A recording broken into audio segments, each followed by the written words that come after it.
जर बॉम्ब तुमच्याकडे असतील तर बॉम्ब तुम्हाला दिले कोणी? अतिरेक्याने दिले का?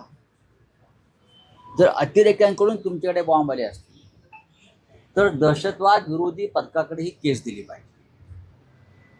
कारण बॉम्ब अतिरेकी बनवतात ना. मुंबईवरती बॉम्ब हल्ला कोणी केला? दाऊद इब्राहिमने केला, किंवा पाकिस्तानमधल्या अतिरेक्याने केला, कसाबने केला. हे अतिरेकी आहेत, त्यांच्याकडे बॉम्ब होते.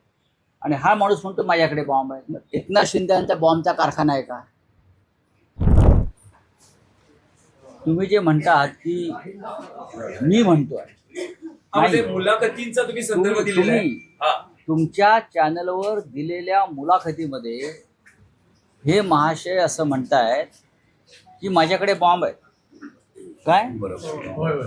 माझ्याकडे बॉम्ब आहेत आणि माझ्याकडे कोणी आंदोलन करायला आलं तर मी बॉम्ब टाकीन. पाकिस्तानवर बॉम्ब टाकताना भारत 100 वेळा विचार करतो. मग मोदी पाकिस्तानवर बॉम्ब टाकताना भारत 100 वेळा विचार करतो. आणि हे म्हणतात की कार्यकर्त्यांवर, म्हणजे माझ्या विरुद्ध आंदोलन करणाऱ्या कार्यकर्त्यांवर बॉम्ब टाक. हे असं म्हणतात की जर आंदोलन कोणी केलं याने गद्दारी केली आहे सगळ्यात. आता लोकशाहीमध्ये आंदोलन करण्याचा अधिकार प्रत्येक नागरिकाला आहे. तुम्ही बेईमानी केली, तुम्ही मशाल चिन्हावर निवडून आलात आणि तुम्ही दुसऱ्या गटारामध्ये उडी मारली. ते म्हणतात की आंदोलन केलं तर मी तुम्हाला स्मशानात पाठवेन, म्हणजे ठार करेन. आणि माझ्या नादाला लागू नका. मी याआधी 5 लोक ठार केले. आता हे 5 लोक ठार केले असतील तर ते कोणत्या प्रकरणात त्यांनी ठार केले, कधी ठार केले, ते कोण होते, त्यांच्या बॉड्या मिळाल्यात का नाही, रिकवर झाल्यात का नाही त्यावेळेला, हे असं म्हणतायत. तर त्याची चौकशी अत्यंत गांभीर्यानं गृह खात्यानं आणि मुंबई पोलीस आयुक्तांनी केलं पाहिजे. जर बॉम्ब तुमच्याकडे असतील तर बॉम्ब तुम्हाला दिले कोणी? अतिरेक्याने दिले का? जर अतिरेक्यांकडून तुमच्याकडे बॉम्ब आले असतील तर दहशतवाद विरोधी पथकाकडे ही केस दिली पाहिजे.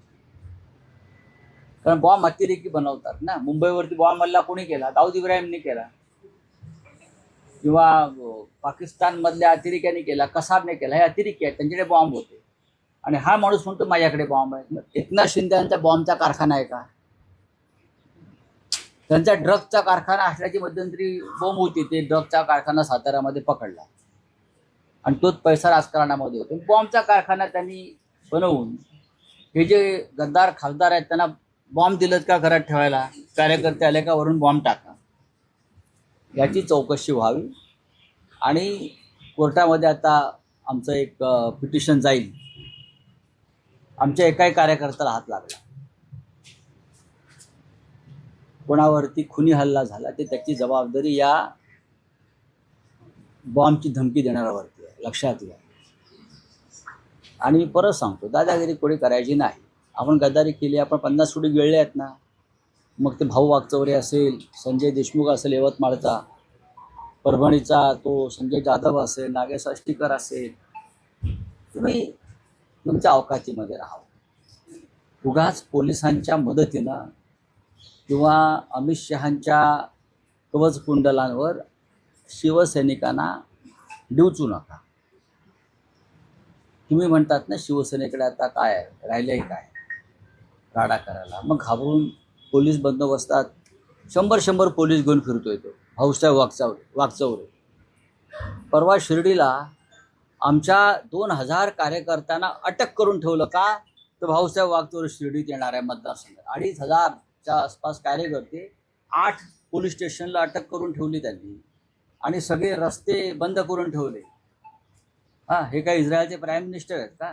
सगळे रस्ते बंद करून ठेवायला का प्रेसिडेंट ट्रम्पचा पोरगा आहे हा? काय कमिशनरना माझी विनंती आहे, हा अत्यंत गंभीर विषय आहे. हे बॉम्ब आहेत का?